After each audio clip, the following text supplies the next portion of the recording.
dancers base their choices on the physical type.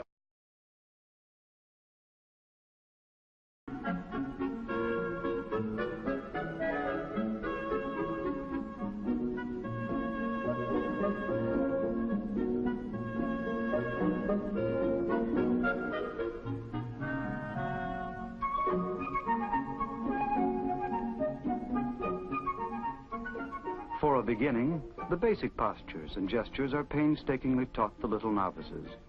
In time, the ballet mistresses will teach them the various dance movements, then entire parts.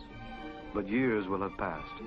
The little apprentices will have grown into mature girls before they fully acquire the ability to move through the complicated postures and gestures gracefully, without effort.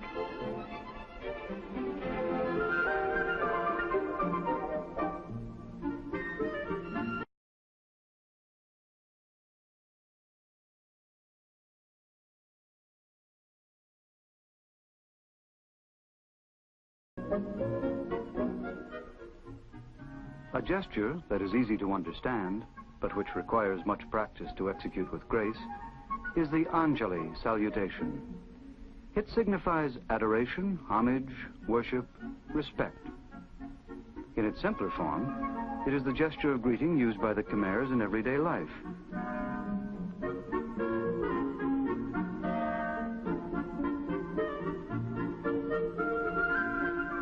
Fluid grace and extraordinary flexibility of the joints are requisites for a royal dancer.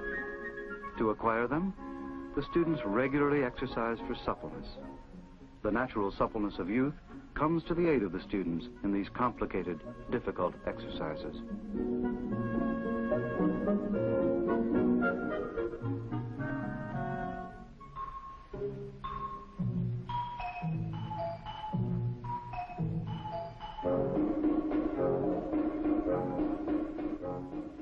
Most of the themes for the dances were derived from the Indian epic, the Ramayana. In the Ramayana, Sita, the wife of Prince Rama, was abducted by the giant, Ravana. Hanuman, the monkey god, and his army of monkeys aided Prince Rama to rescue the beautiful Sita. For the future roles of Hanuman and the members of his mischievous horde, male dancers are trained early in life.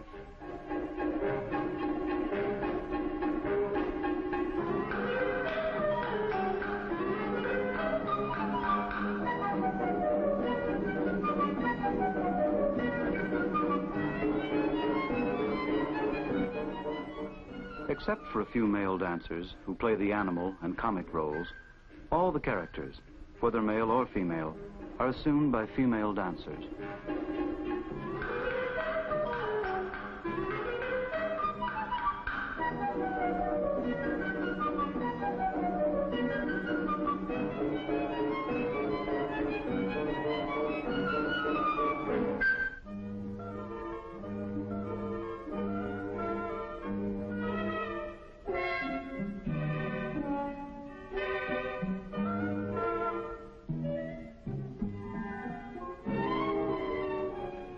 Notwithstanding the charming legend about its celestial origin, the Cambodian dance had its beginning in the ceremonial dances of India. In the course of time, the Khmers imprinted upon them the marks of their own culture, their personality and artistic taste, making the dances, the postures and gestures the unique creation of their genius.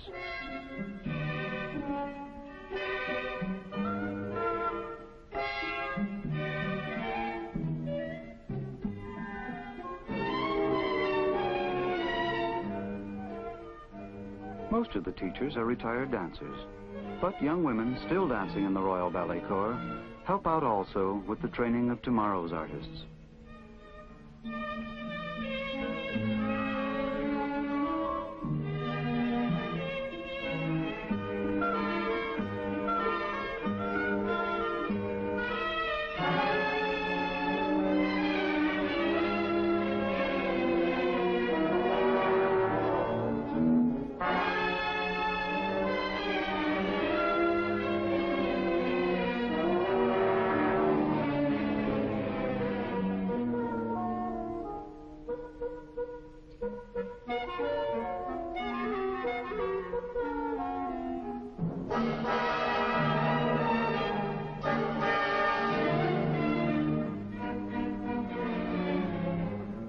legs and feet have their delicate interpretive roles to play in Cambodian dancing.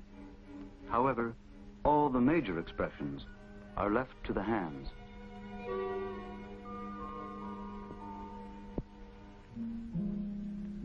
No effort, patience, skill, and expense is spared in the preparation of the dancers' costumes. Threads of gold and silver abound. The unbelievable attention to details displayed by the ancient sculptors in the decorative sculptures of Angkor is evident in the fanciful designs and adornments of these colorful costumes.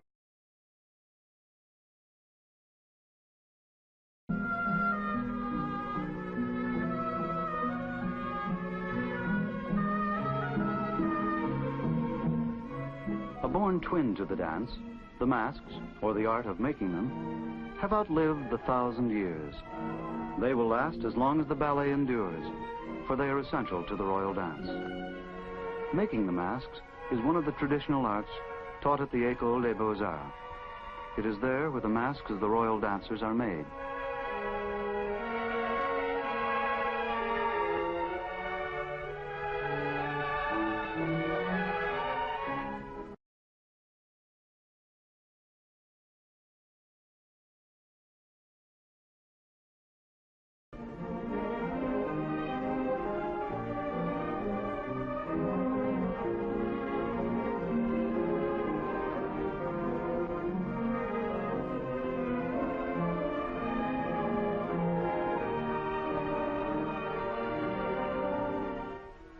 The most expensive item of the dancer's costume, the makot, or crown, is usually made of gold.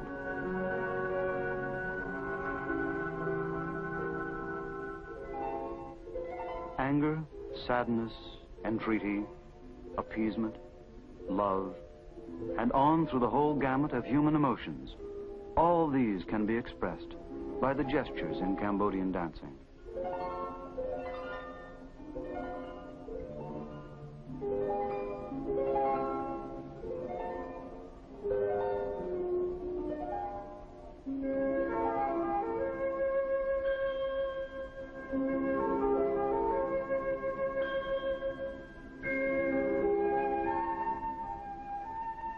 Sometimes the gestures are easy to understand.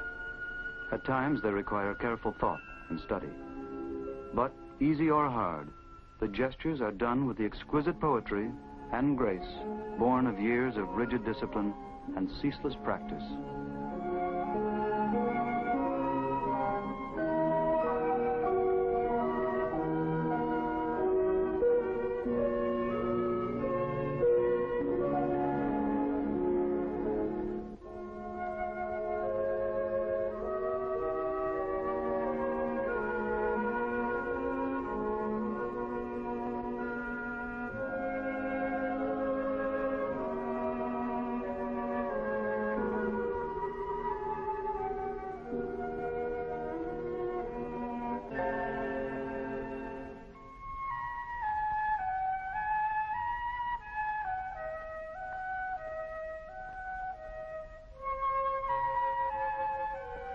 A prince pays court to a princess, and his amorous advances are rejected with gestures that were created centuries ago.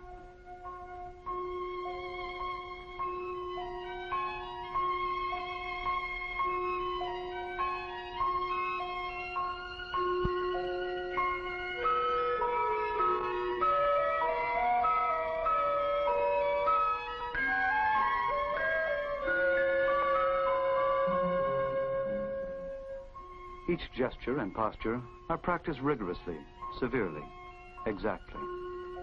Not even a full-fledged dancer is permitted to introduce her own innovations or deviate even a mite from the fixed, age-old patterns handed down by the apsaras.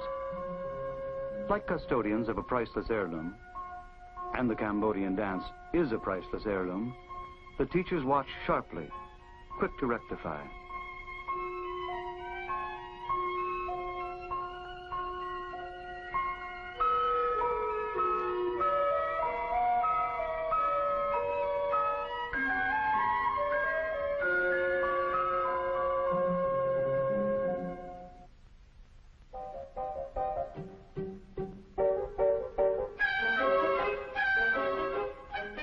Even after they have attained full stature as royal dancers, the members of the Royal Ballet Corps, like all true artists, keep regular rehearsals.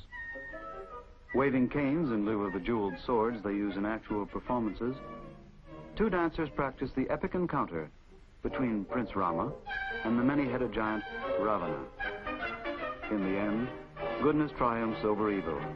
The hero of the Ramayana vanquished the giant who had abducted his beautiful wife, Sita. In a real performance with glittering, colorful costumes and the fearsome mask of Ravana, the combat becomes a fantastic duel in a fairy tale world.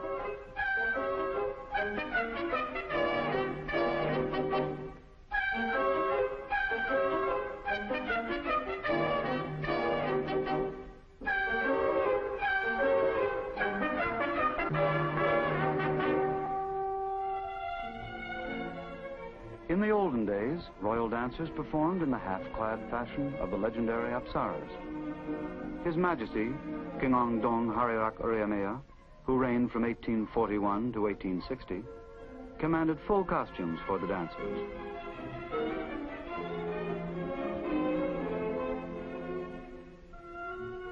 In themselves, the jewelry and costumes are worth a fortune.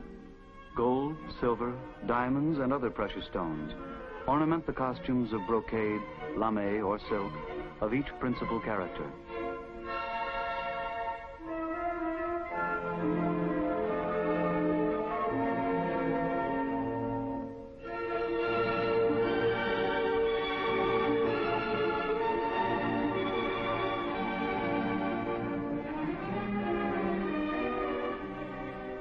The various jewelry worn by the dancers are also made and repaired at the École des Beaux-Arts.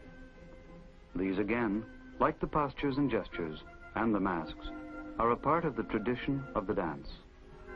Each piece of jewelry is a replica in design of the ornaments worn by the stone apsaras of Angkor.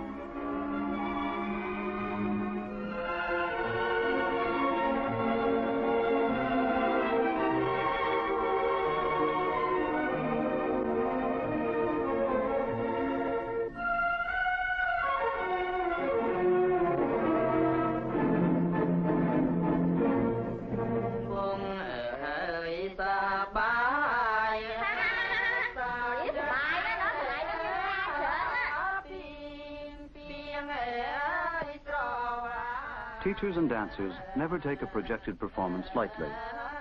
There is always a rehearsal, where the ballet mistresses make certain that all the gestures and movements are executed correctly. A charming number enacts the legend of the hermit who forgot his vows. 4 kinari, mythical creatures, half woman and half bird, flew down from the clouds to pick some flowers in the forest. 2 monstrous spiders attacked the sisters.